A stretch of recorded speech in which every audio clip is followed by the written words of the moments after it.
Amén. Perdone la distracción de tener que entrar para acá y eso.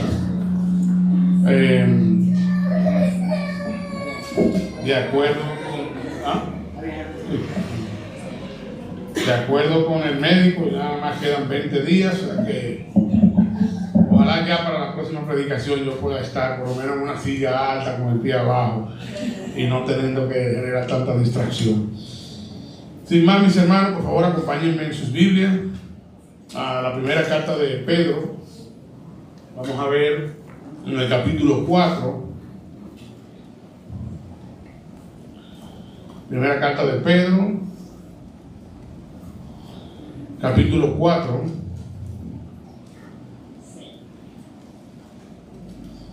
versículo 7 al 11. Primera de Pedro, capítulo 4, versículo 7 al 11. Si me pueden acompañar poniéndose de pie, yo no puedo, pero todos los demás, por favor. Y vamos a dar lectura a la palabra de Dios, conscientes de la presencia del Padre, del Hijo y del Espíritu Santo. Amén. Primera de Pedro, capítulo 4, versículos 7 al 11. Pero el fin de todas las cosas se acerca. Sean pues ustedes prudentes y de espíritu sobrio para la oración. Sobre todo, sean fervientes en su amor los unos por los otros, pues el amor cubre multitud de pecados. Y sean hospitalarios los unos para con los otros, sin murmuraciones. Según cada uno ha recibido un don especial, úselo sirviéndose los unos a los otros como buenos administradores de la multiforme gracia de Dios. El que habla, que hable conforme a la palabra de Dios. El que sirve, que lo haga por la fortaleza que Dios da, para que en todo Dios sea glorificado mediante Jesucristo, a quien pertenecen la gloria y el dominio por los siglos de los siglos. Amén. Puesto para siempre, hermanos. Se cuenta que en una ocasión una señora iba a hacer un viaje que era el viaje de su sueño, montarse en una ruta de tren que pasaba por los más hermosos paisajes conocidos por el hombre. Aquella mujer añoraba que llegara ese día para montarse en su tren y disfrutar al máximo aquellos paisajes durante los kilómetros que el tren iba a viajar. Llegó el día, la señora lleva su bulto, todo, se monta en el tren y tan pronto se monta, comienza a acomodar todo para tener la mejor experiencia posible. Comienza a arreglar la silla, comienza a arreglar una mesa, allí prepara algo para ella que llevó para comer, lo pone en orden, se comienza a cobijar, a organizar las cortinas y comienza a acomodar todo el lugar para poder disfrutar de la experiencia de la forma más plena posible. Sin embargo, mientras está allí organizando, de repente suena el piloto o el chofer del tren, no sé cómo le dice en este caso, y anunciando que habían llegado ya a la parada final. Entonces la mujer, pues, de manera triste dice: caramba, si hubiera sabido que íbamos a llegar tan pronto, no habría perdido tanto tiempo en pequeñeces. Aquella mujer se perdió de disfrutar todo ese viaje, que era el viaje que añoraba, para poder disfrutar la vista, por estar tratando de acomodarse en esas pequeñas cosas, y perdió el tiempo en eso. Sin darse cuenta, pasaron los minutos y luego la hora.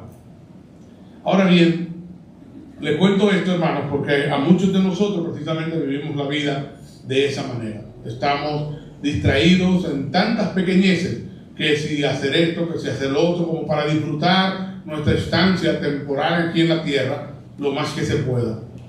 Y estamos tan distraídos que si nos diéramos cuenta de que el fin se acerca, comenzaríamos a vivir la vida de otra manera. Si de verdad creyésemos que el fin se acerca, viviéramos de otra manera. Es por eso que ustedes ven que el texto inicia diciendo: pero el fin de todas las cosas se acerca. Pedro quiere darle una serie de exhortaciones a estos hermanos, pero estas exhortaciones se derivan del hecho de que el fin de todas las cosas se acerca. Pedro quiere que ellos tengan en cuenta esto. Oye, el fin se acerca. El fin de todas las cosas se acerca. El fin del mundo, por así decirlo, y de todo lo que vemos aquí en la tierra, se acerca. Entonces, a raíz de eso hay que hacer ciertas cosas, hay que vivir de cierta manera, porque el fin de todas las cosas se acerca. Este es el espíritu con el que Pedro está hablando. Y este es el espíritu con el que Pablo vivía también. Cuando leemos en 2 de Corintios, capítulo 5, versículos 9 al 10, Pablo dice: por eso, ya sea presente o ausente, ambicionamos agradar al Señor, porque todos nosotros debemos comparecer ante el tribunal de Cristo para que cada uno sea recompensado por sus hechos, estando en el cuerpo, de acuerdo con lo que hizo, sea bueno o sea malo. Pablo vivía con esto presente. Yo no puedo vivir y hacer y distraerme en pequeñas cosas. Yo tengo que vivir sabiendo que el fin se acerca y que algún día tengo que rendirle cuenta a Cristo por lo que sea que yo haya hecho, sea bueno o sea malo. O sea, aún por lo bueno, yo tengo que rendir cuenta. El Señor me va a pedir que rinda cuenta. Como cristianos, hermanos, nosotros tenemos que tener esto presente. Es cierto, los discípulos de Cristo vivieron creyendo que Cristo iba a venir en sus tiempos. Luego así vivieron los discípulos de los discípulos. Y así ha vivido la iglesia por muchos años. Y eso ha hecho que quizás mucha gente crea, bueno, Cristo dice que viene, pero sabrá Dios cuando viene. Pero precisamente ese es el punto. Solo Dios sabe cuando viene. La Biblia no nos dice fecha, no nos dice hora. No sé si vieron en las noticias en el pasado año, hubo un pastor que anunció que Cristo se le reveló y le dijo que venían en septiembre. Y la iglesia suya comenzó a vender todo, a hacer de todo. Algo extraño eso de vender, porque usted no se lleva eso a ningún lado. Pero la gente comenzó a vender y comenzó a hacer de todo porque había fecha. Llegó la fecha y obviamente Cristo no vino y el hombre tuvo que disculparse. Pero la Biblia bien nos dice que iba a venir mucha gente a hacer eso y la venida de Cristo sería una sorpresa. Pero la misma Biblia también dice que eso es pronto. Es más rápido de lo que nosotros podemos pensar. Ahora no sabemos cuándo. Pudiera ser hoy, pudiera ser mañana, pudiera ser pasado mañana. Pero el tema es que el fin de todas las cosas se acerca. Tenemos que tener esa perspectiva de la vida, de que todo se va a acabar en cualquier momento. Y entonces, a raíz de eso, como resultado, nosotros vivir de cierta manera. Si nosotros sabemos que el fin se acerca, vamos a cambiar nuestra manera de vivir. Si lo tenemos presente. Y precisamente Pedro, y obviamente Dios hablándonos a través de Pedro, nos revela en el texto de hoy al menos 4 cosas que nosotros debemos hacer como cristianos si vivimos conscientes de que el fin se acerca. 4 cosas que debemos hacer en vez de estar distraídos en las cosas del mundo. 4 cosas en las que debemos enfocar nuestra energía como creyentes. Y estas 4 cosas son, se las voy a enumerar rápidamente y luego las vemos con detalle. Orar seriamente, amar fervientemente, ser hospitalario alegremente y servir diligentemente. Estas 4 cosas las encontramos, ahí están los 4 verbos en este texto del versículo 7 al 11, donde se nos invita como resultado de que el fin se acerca a hacer esas 4 cosas. Es decir, la urgencia del fin exige que nosotros hagamos esas 4 cosas. ¿Cuáles son esas 4 cosas? Ya las enumeré. Ahora veámoslas con un poco más de detalle. La urgencia de que el fin se acerca exige que nosotros oremos seriamente. Versículo 7 dice: pero el fin de todas las cosas se acerca. Sean pues, fíjense, sean pues es por tanto, sean. Es otra forma de decirlo. Como resultado de eso, sean de esta forma. Ahora, ¿qué es lo que dice? Sean pues ustedes prudentes y de espíritu sobrio para la oración. Aquí hay varias palabritas clave. La primera es la palabra prudente, que esta es una palabra poco usada para nosotros hoy y que mucha gente la usa hoy sin siquiera saber lo que realmente significa. Pero esta palabra prudente en este texto tiene que ver con una mente en el estado correcto, una mente seria, una mente que esté enfocada. Luego, la otra palabra, que es sobrio, tiene que ver con lo contrario a ebrio. Es aquella persona que tiene su mente en autocontrol, en dominio. Ahora, él dice que tenemos que ser prudentes, es decir, tener una mente seria, enfocada en el estado correcto, y a la misma vez tenemos que ser sobrios igual, tener una mente en control. Todo eso para la oración. Eso es lo que dice el versículo 7. Sean pues prudentes y de espíritu sobrio para la oración. Es decir, Pedro no simplemente está diciendo oren. Como el fin se acerca, oremos. No. Como el fin se acerca, dejen de estar con sus mentes distraídas, en banalidades, en superficialidades. Enfoquen su mente en lo correcto, pongan su mente en cosas serias. Dejen de estar divagando y perdiendo el control en emociones y reaccionando, simplemente viviendo la vida de manera reactiva. Enfoquen sus mentes, enfoquen sus corazones en la oración. Si el fin se acerca, es tiempo de tomar esto con seriedad y orar seriamente. Aquí estamos hablando de una oración que surge de la urgencia de los tiempos que estamos viviendo, una oración que surge de una mente enfocada, una oración que surge de una mente sobria, en control. Lo contrario a esto sería vivir la vida simplemente reaccionando, haciendo, distraídos en las banalidades, prefiriendo estar cómodos y distraídos y entretenidos, que pensando en la seria realidad del que el fin se acerca. Si a usted le dicen, y piensen eso, si imagínense que ahora mismo llega alguien corriendo y dice ahí, señores, acaban de anunciar que viene un maremoto y se ve de cerca, viene de camino. Lo que menos usted haría, pienso yo, si usted es una persona cuerda, es decir, aunque déjame acostarme a dormir, déjame quedarme tranquilito aquí. Yo creo que todos los que estamos aquí saldríamos corriendo, disparados, a ver si encontramos un lugar alto para protegernos de ese maremoto. Yo no sé si ustedes se acuerdan, vamos a ver a cuánto se le cae la cédula ahora, de hace unos años atrás, hace muchos años atrás ya, que se anunció un supuesto maremoto que venía al país. ¿Ustedes recuerdan esa noticia?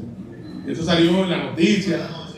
Yo recuerdo, yo estaba chiquito, y recuerdo que me levantan de madrugada, que vamos, y eso era un corre-corre, y los vecinos en la calle, todo el mundo, y al final era una falsa noticia que se divulgó por los medios, y todo el mundo salió a correr, y había gente ya en carretera cogiendo. ¿Para dónde venía todo el mundo? Para el Cibao, para Loma, porque en la capital, dígame usted, ahí a la orilla del mar. Pero lo que todo el mundo comenzó a hacer fue correr, porque se avecina algo que puede acabar con nuestra vida. Bueno, Pedro, eso es lo que está diciendo, se avecina el fin, y lo que tú tienes que hacer es orar. Y lo que tienes que enfocarte es en orar seriamente, en ponerte a lo que tienes que ponerte. Cuando nosotros no vivimos conscientes de los tiempos que estamos enfrentando, entonces vamos a descuidar la oración. Y déjenme decir algo con respecto a la oración, que he ido aprendiendo últimamente cada vez más en los libros que he estado leyendo, y lo he estado leyendo de los puritanos, que eran hombres muy piadosos y hombres de oración, y esta gente se tomaba muy en serio la oración. Para ellos, cristiano que no ora no es cristiano.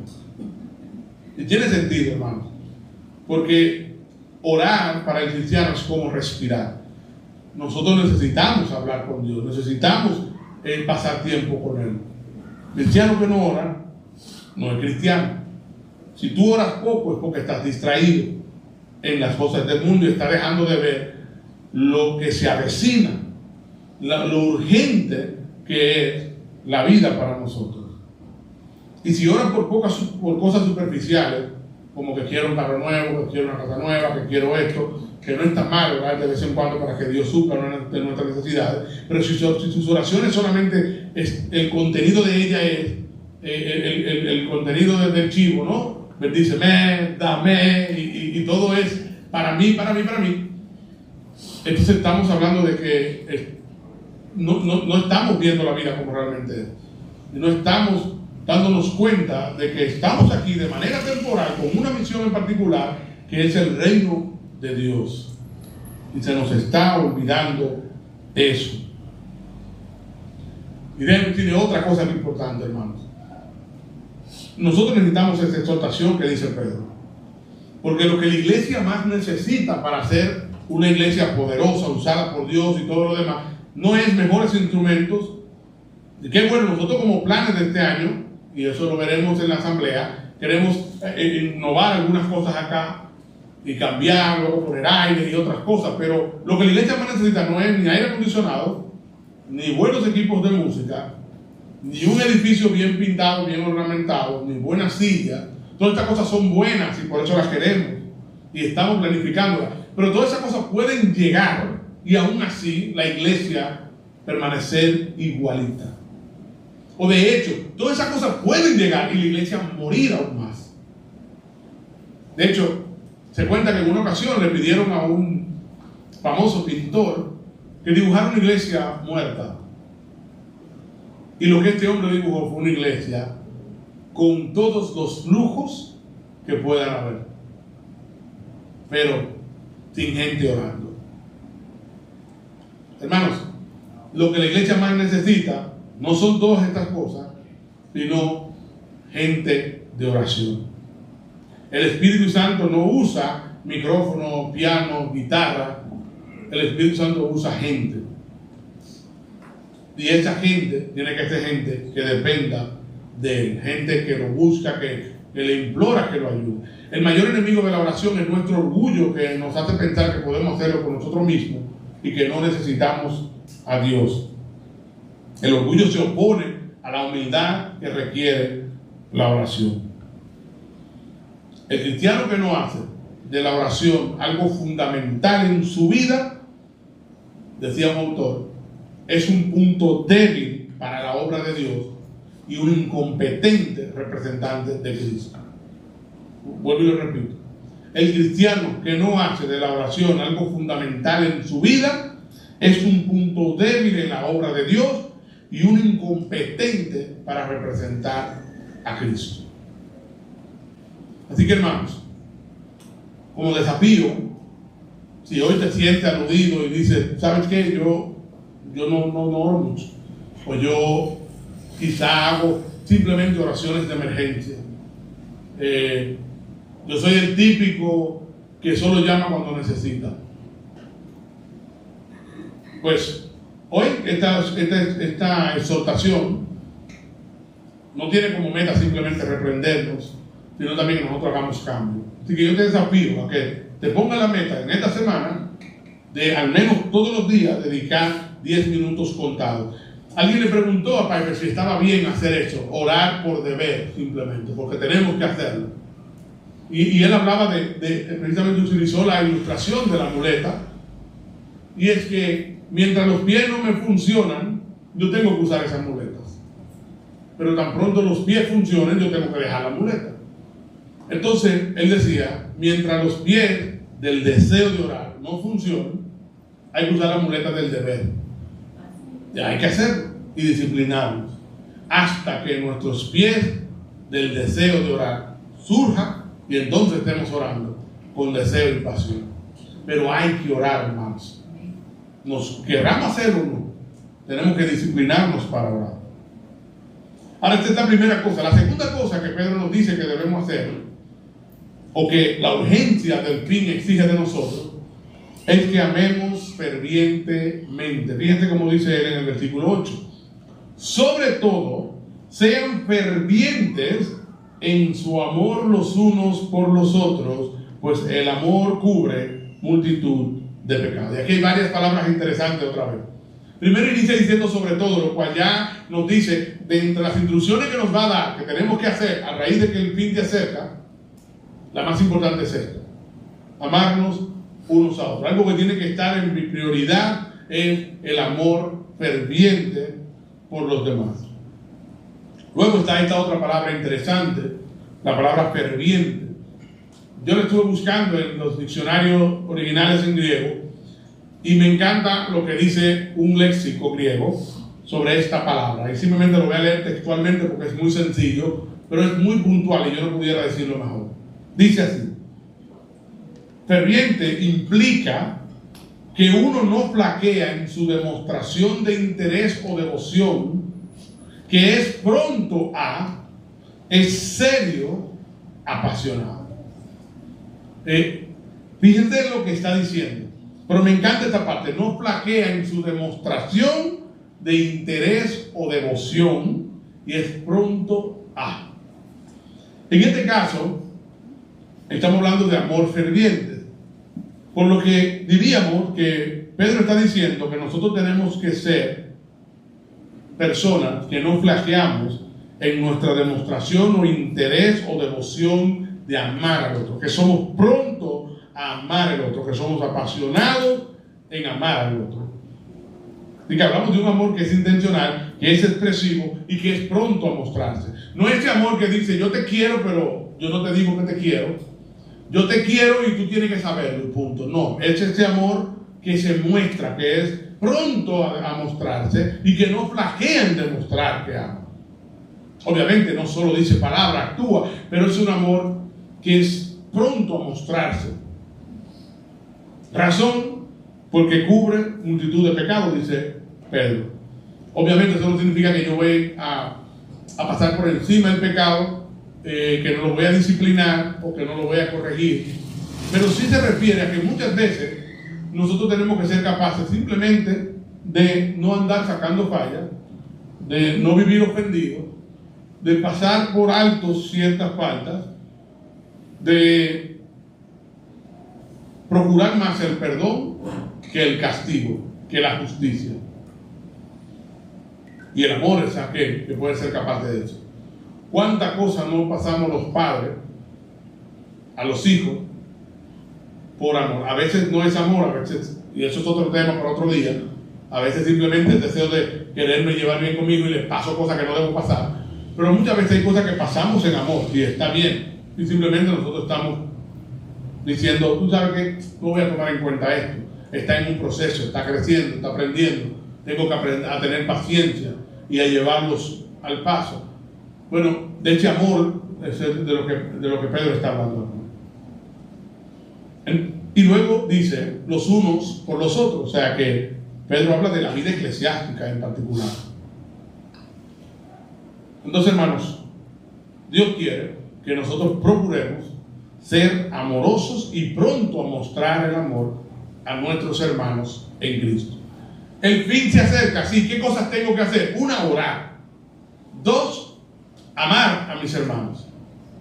Y suena extraño, el fin se acerca, amar a mis hermanos.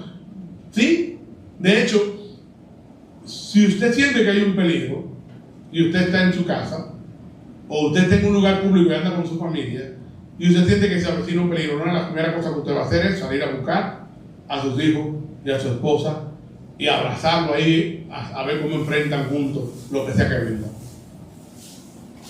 Como cristianos nosotros tenemos que procurar esa misma cosa entre nosotros como creyentes. La iglesia debe ser ese lugar de amor sobrenatural que impresiona al mundo. Decía Cristo en Juan 13:35: en esto conocerán que son mis discípulos, si se tienen amor los unos por los otros. O sea, el amor debe ser una característica tan fuerte entre los cristianos que el impío, cuando mira hacia afuera, diga: estos son discípulos de Cristo. ¿Y por qué no? Mira cómo se aman, mira cómo esa gente se valoran los unos a los otros. Y obviamente aquí estamos hablando de un amor que represente el amor de Dios para que pueda ser así. Un amor que es incondicional, un amor que es compasivo, un amor que es perdonador, un amor que es paciente, un amor que es suave soportar, pero también un amor que es tierno, que corrige con la verdad en amor, un amor que es sufrido. Todo esto, lo mismo que hace Dios con nosotros, nosotros tenemos que mostrarlo entre nosotros. De hecho, dice Juan también que nosotros podemos decir que amamos a Dios y no amamos a nuestros hermanos. Porque es imposible que nosotros podamos amar a Dios y no amar a nuestros hermanos. Así que, hermanos, yo le quisiera dejar con otra exhortación más.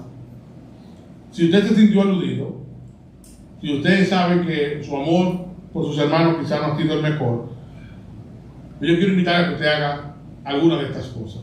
la que usted quiera, pero haga alguna de estas cosas. Hoy mismo, al finalizar el servicio, procure a un hermano en Cristo, abrácelo y dígale que usted lo quiere o la quiere.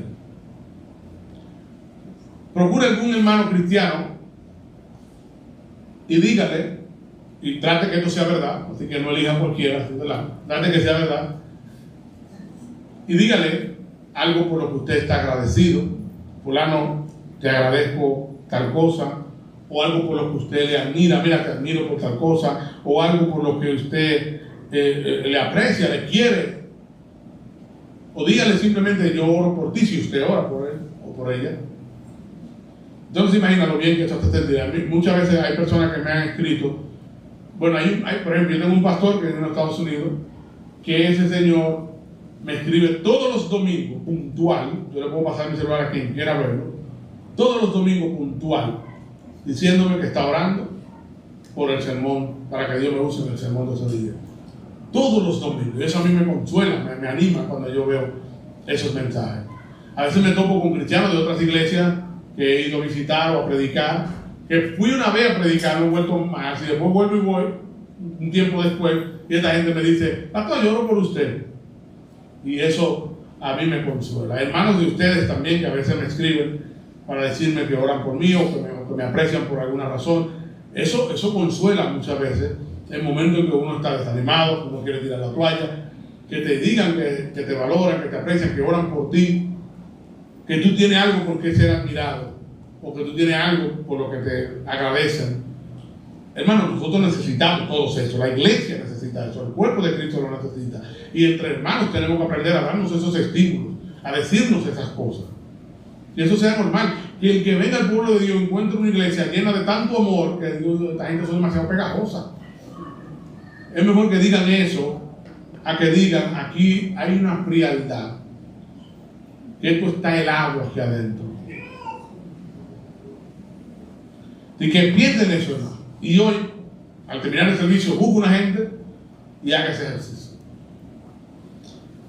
Esta es la segunda cosa que Pedro nos dice que tenemos que hacer. La tercera cosa que la exigencia del fin exige es que seamos hospitalarios alegremente. Ahora, fíjate que cada una de ellas es una combinación, ¿no? O sea, tenemos que orar seriamente, tenemos que amar fervientemente, y ahora dice que tenemos que ser hospitalarios alegremente. La forma en que el texto lo dice es usando lo contrario, diciendo que tenemos que ser hospitalarios sin murmuraciones. Vamos a leerlo. Versículo 9 dice: sean hospitalarios los unos para con los otros sin murmuraciones.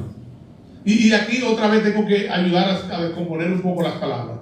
Cuando hablamos de ser hospitalarios, hablamos de hospitalidad, de abrir espacio, abrir nuestras mesas, nuestras casas, nuestro tiempo, nuestras atenciones a otra persona. Es cuando usted recibe a alguien en su hogar, lo invita a comer, le brinda algo, lo trata bien, le brinda su hogar, le brinda una cama si tiene que quedarse a dormir, le brinda un espacio en su hogar. Esto es ser hospitalarios. Puede ser con una persona que se quede a dormir, como puede con una persona que no. En los tiempos bíblicos esto era muy, muy necesario, porque los viajeros, cuando iban a un lugar, tenían que valerse de amigos, conocidos o familiares para hospedarse, debido a que las posadas eran lugares muy peligrosos e incómodos. Entonces lo que la gente prefería era quedarse en alguna de las casas de un conocido, un amigo o un familiar, o el amigo de un amigo que me recomendó y le dijo que me reciba. Estas eran las prácticas de aquellos tiempos.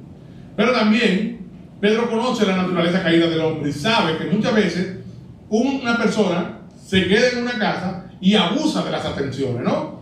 He visto gente que llega a una casa y se acaba una comida que usted dice, por esto aquí dura una semana, porque fulano se bajó esa funda de pan en un rato, o fulano se comió ese completo, esa caja uno la compra por una semana y fulano se la bajó en un día, y uno ve gente que son así, que son abusivos, o que dicen que se van a quedar un día y te quedan 2, se quedan 3, se quedan 4, o están allá, ellos, recuerdo una persona así mismo, y va a una casa y se hospeda, y se termina de comer y deja todo en la mesa, ni siquiera se para, lo lleva al fregadero, hay gente que abusa, como que no es de fácil tener, y Pedro sabía eso, y por eso Pedro agrega, sin murmuración. La palabra murmuración aquí tiene que ver sin queja, sin esas, y habla específicamente de esas palabras que decimos entre dientes, pero como para nosotros. O sea, esas cosas que usted dice así, de eso es murmuración. Es que está ahí, y se mira cómo está ahí, como dice cualquiera que lo ve, y usted está criticando, quejándose entre dientes. Ni eso podemos hacer. Pedro está diciendo, sea hospitalario sin hacer eso. Pero que es para mí mismo, yo no te lo estoy diciendo a él, no importa. Tú no te puedes quejar. Entonces lo contrario es estar alegre. Por eso es ser hospitalario alegremente. Tenemos que simplemente recibir gente, ofrecer nuestros hogares, y ahorita haré una aclaración, pero ofrecer nuestros hogares, abrir nuestra vida, abrir nuestra casa, recibir personas y hacerlo sin quejarnos, sin murmurar.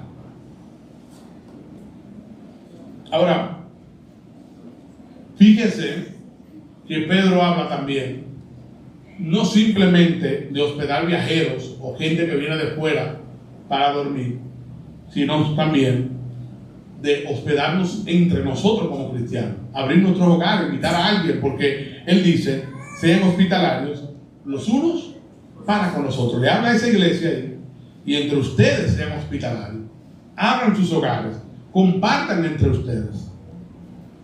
Hermano, cuando Indira y yo antes de casarnos, una de las cosas que nos enseñaron, o nos enseñó específicamente el pastor Otto, pero también nos lo repitieron otros pastores, el pastor Luis, y estaba Carlos García, y tomamos como varias consejerías prematrimonial y pasábamos por varias parejas, y cada una de ellas nos dio tips y enseñanzas diferentes, era el propósito, pero algo que todos tenían era el tema de ser hospitalario, y nos los inculcaron tanto que para nosotros se volvió algo muy fuerte. Y de hecho, Indira y yo dijimos desde ese momento en adelante, cada vez que alquilemos una casa o cuando vayamos a hacer la nuestra o comprar una, tienen que tener una habitación para nosotros recibir personas. Y en la iglesia sabían que contaban con nosotros y nos podían llamar de un momento a otro para decirnos, tenemos un misionero que viene de tal país a visitar el nuestro, ¿lo podemos mandar para tu casa? Mándenlo. Y nos lo mandaban. Nos decían también que cualquier gasto o cosa se lo reportáramos a la iglesia. Nosotros nunca reportamos ninguno de esos gastos. Y en algunas ocasiones, y no lo digo para gloriarme, pues no porque quiero llegar a un punto, en algunas ocasiones nosotros teníamos que usar la tarjeta de crédito porque no teníamos dinero, pero lo recibíamos, lo atendíamos con la tarjeta de crédito y luego entonces yo veía cómo yo pagaba, pero nunca se lo mandé a la iglesia. Y hermanos, Dios nos bendijo tanto con eso, y por eso porque se lo conté.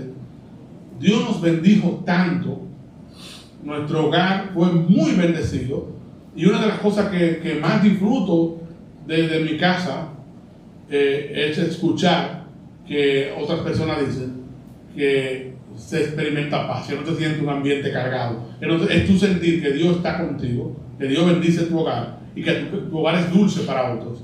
Usted va a mi casa y va a encontrar que los niños de mi calle, toditos quieren vivir metidos en mi casa, y nuestro hogar es dulce para otros niños, para otras personas, y yo trato de que así sea, y mi esposa también, queremos eso. Pero es por algo como esto, hermano. Nos lo enseñaron y siempre se lo soltamos también en la preconsejería matrimonial que le dimos a Juan Luis y a Delibes. Ellos saben, ahí testigos, se lo dije, reciban gente en su casa, Dios los va a bendecir. Es algo que trato de decirlo mucho porque he podido ver cómo Dios bendice con esto, sobre todo creando relaciones, que luego esta gente se va y uno quedó con una relación fuerte con esas personas por haberle recibido en algún momento. El pastor Nina siempre se acuerda de Marina y Alberto y le manda saludos cuando hablo con él, que se me olvida entregárselo a veces, porque ellos lo recibieron en su casa en una ocasión y eso permitió crear un lazo. Yo siempre estaré eternamente agradecido al pastor Pablo y Nina, y a Michael y Rosana y Marina y Alberto. Son las 3 casas en las que me estuve hospedando los tiempos que no vivía en Bonao cuando venía para acá. Hermano, eso crea bonitas cosas, y usted, con esta cuestión de que la casa suya es una baticueva, ¿verdad? que esto es nada más lo puede conocer tú y su familia y más nadie puede entrar ahí, ahí no estamos siendo cristianos. El creyente tiene que abrir su hogar, y ese es uno de los discipulados más grandes que podemos dar. Cuando abrimos nuestros hogares y la gente en nuestros hogares nos ve siendo cristianos allí y ve lo que usted realmente es y cómo realmente es su familia. Hermanos, seamos hospitalarios. Eso es una enorme bendición. Hay una anécdota de una señora llamada, una joven llamada Lisa, vivía sola en su casa y era de escasos recursos. Y un día recibe una carta y cuando la lee, la carta dice: querida Lisa, voy a estar en tu barrio el sábado en la tarde y quisiera verte. Te quiere siempre Jesús. Por alguna razón, ella sintió que esta carta verdaderamente venía de Jesús y que no venía de otra persona. La estremeció profundamente leer la carta. Así que ella comenzó a ver cómo preparaba su hogar para recibir a Jesús, porque él dijo que iba para allá. Así que comienza a buscar qué hacer y se acuerda que la despensa está vacía y bueno, abre su cartera, solo tiene 250 pesos, pero dice: con esto me da para comprar pan, un poquito de cosas, y para sale al supermercado, y cuando va al supermercado compra panes, compra jamón y un cartón de leche. Llega a su casa con su pequeñita compra, su humilde compra, y de camino a su casa, cuando va llegando, se percata que en la acera hay un hombre y un niño de escasos, muy escasos recursos, están hediondos, son personas sin hogares, y que estos dos se dirigen a ella, el hombre, el papá, y le dicen: señorita, usted podría regalarnos una limosna, algo para nosotros comer. Este es mi hijo, no tenemos hogar y tenemos mucha hambre. Ella, lo primero que le llega a la mente es: si tú quisieras trabajar, tú puedes trabajar, porque te veo con tus dos piernas y tus dos brazos, para tú poder trabajar, ganarte el dinero y que yo no tenga que estar dándote. Pero no le dice eso, sino que le dice: mire, yo también soy pobre igual que usted, y esto es lo poco que tengo, viene una visita para mi casa y yo se la tengo que dar a la visita, yo lo siento mucho. Y él: no, está bien, no se preocupe, muchas gracias. Y se van. Pero cuando se van, ya que van a cierta distancia, a ella le da duro en el corazón eso, y dice: mi visita no se sentiría bien si sabe que hice esto. Así que va y le cae atrás y dice: espérese un momentico, y va donde ellos y le dice: mire, vamos a hacer algo, quédense con esta compra y yo voy y busco a ver qué otra cosa me invento para recibir a mi visita. Y el hombre dice: ay, muchas gracias, muchísimas gracias. Y el niño por primera vez habla y le dice también: muchísimas gracias. Y ella se da cuenta también que tienen mucho frío y le dice: miren, este es mi abrigo, venga, cójalo para usted también, para que abrigue al niño. Ay, muchísimas gracias. Y se van. Cuando regresa cuando regresa a la casa y está abriendo la puerta, descubre que allí hay otra carta y la abre, y cuando la lee dice así: querida Lisa, fue muy agradable verte de nuevo, gracias por la comida y gracias también por el hermoso abrigo. Te quiere siempre Jesús. Esta historia me conmueve mucho porque la Biblia dice que estas cosas ocurren. Dice Hebreos 13:2: no se olviden de mostrar hospitalidad, porque por ella algunos, sin saberlo, hospedaron ángeles.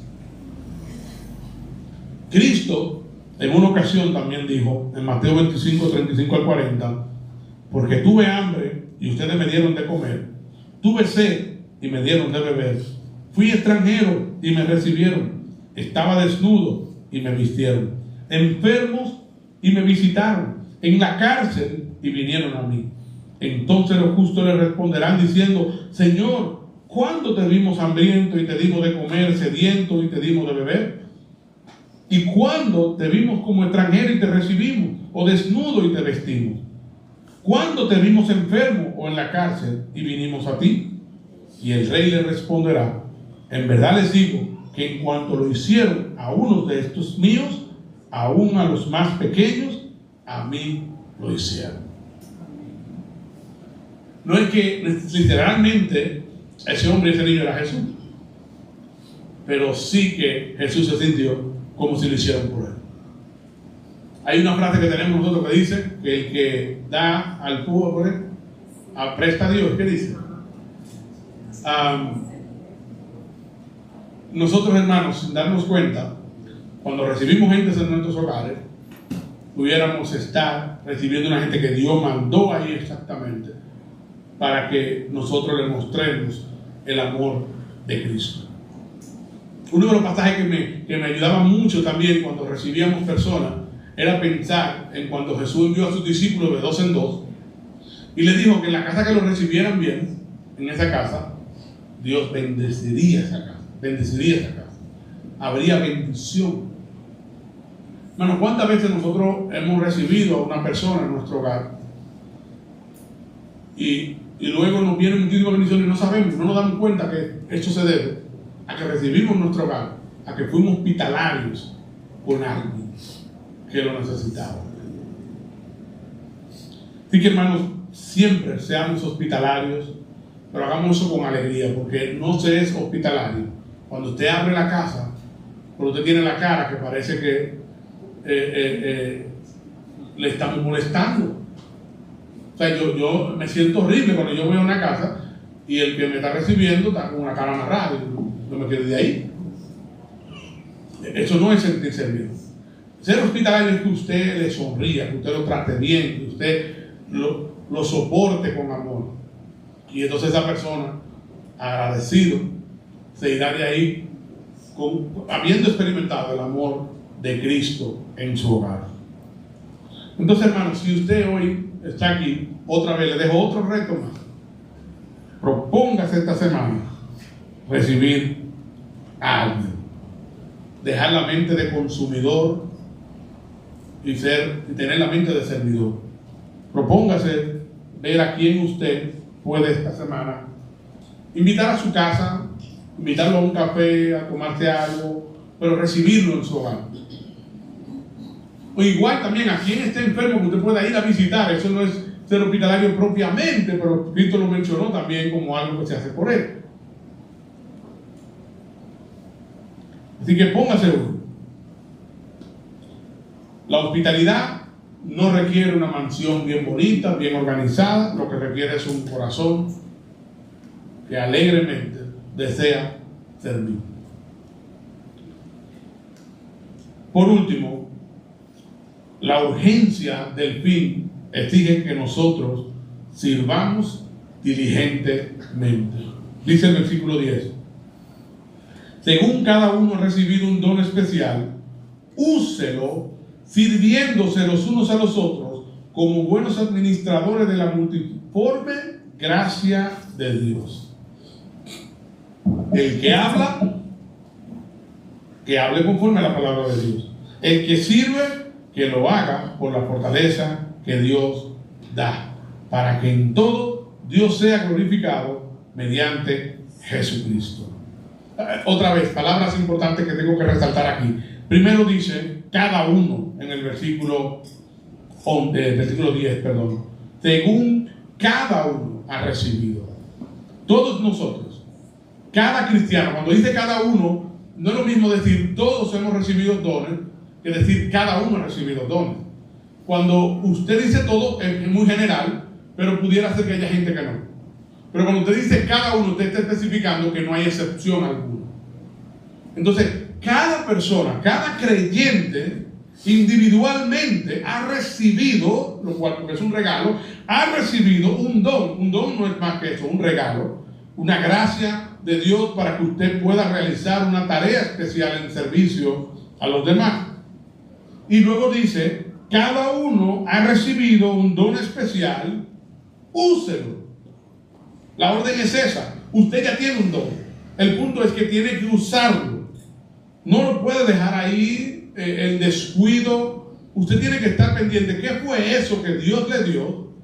¿Cuál es esa gracia que Dios ha puesto en usted que funciona? Que a usted no le guste, que no sea lo que usted más disfruta, que quizá no es lo que usted quería o añoraba en la vida o lo que usted siente que es mejor, pero es algo que cuando usted lo hace, usted se da cuenta que Dios usa eso y bendice a otros.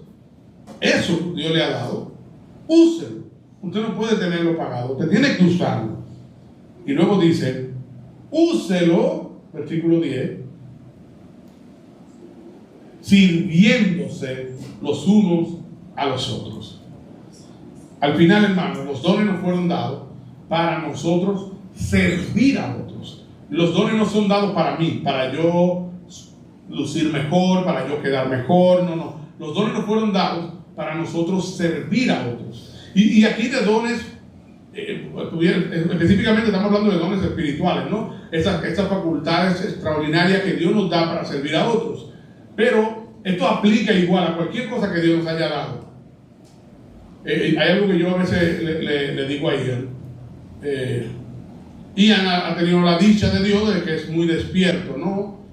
Y lo dicen en el colegio y todas las cosas. ¿Qué pasa? Él lo sabe.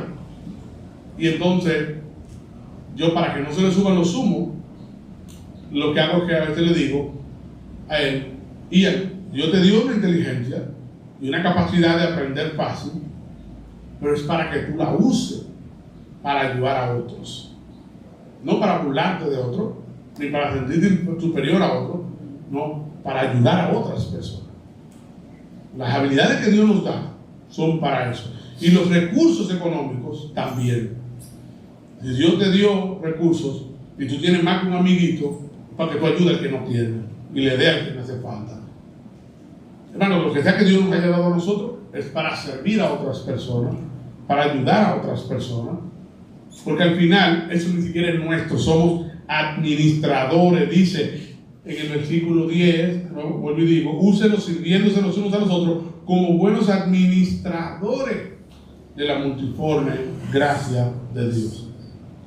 Esa gracia de Dios que toma forma de diferentes maneras, nosotros somos administradores de esa gracia. Dios nos ha dado dones para que nosotros los administremos, no son nuestros, son suyos. Y Él los dio y dijo: lo puse en tu mano para que los administre, los use bien. Eso significa que yo te voy a pedir cuenta por eso. Yo te voy a pedir cuenta por tu capacidad de hacer lo que sea que Dios te haya dado capacidad de hacer. Dios nos va a pedir cuenta algún día de cómo lo utilizamos para servir a otros cristianos. Entonces, hermano, hecho de ser cristiano calienta silla, calienta banco, ser cristiano que solo recibe, eso no es bíblico, eso no va con Dios. Dios nos diseñó a todos, cada uno de nosotros tiene don y está siendo llamado por Dios a usarlo para servir a otra persona.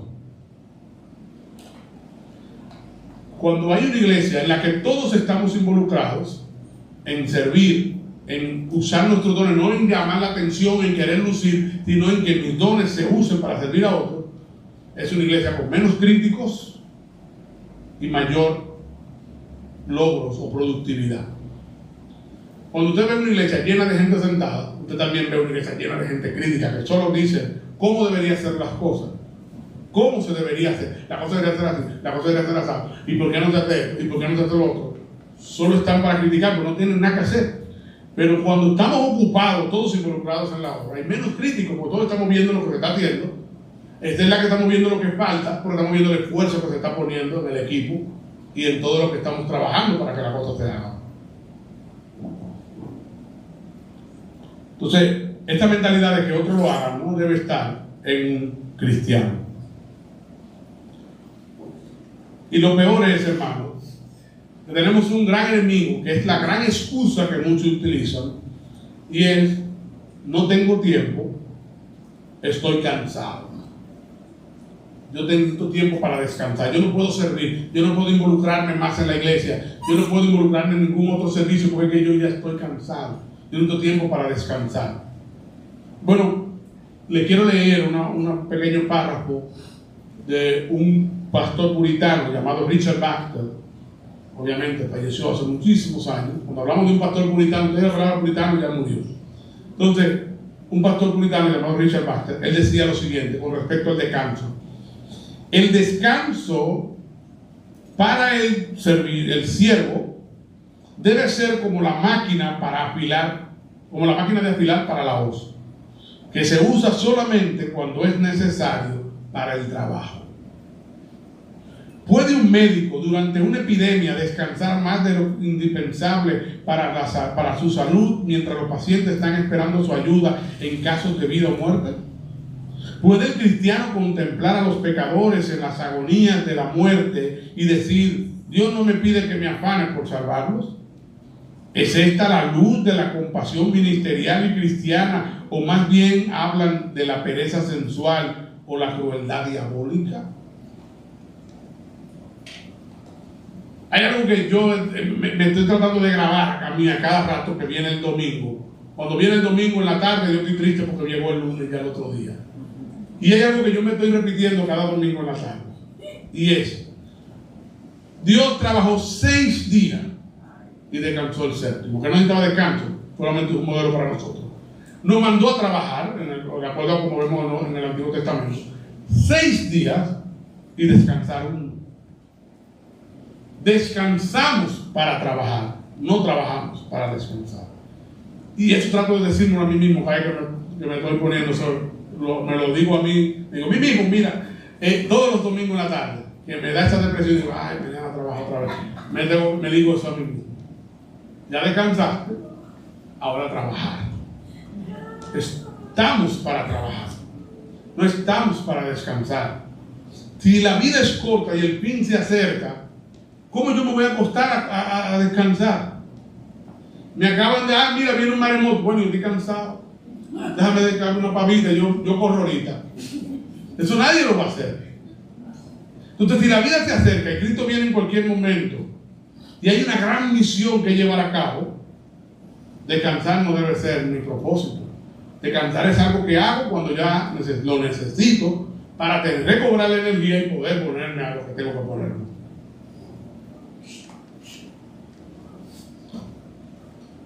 Alguien preguntó: ¿es posible ser cristiano sin comprometerse con la iglesia? Y otra persona respondió: es posible.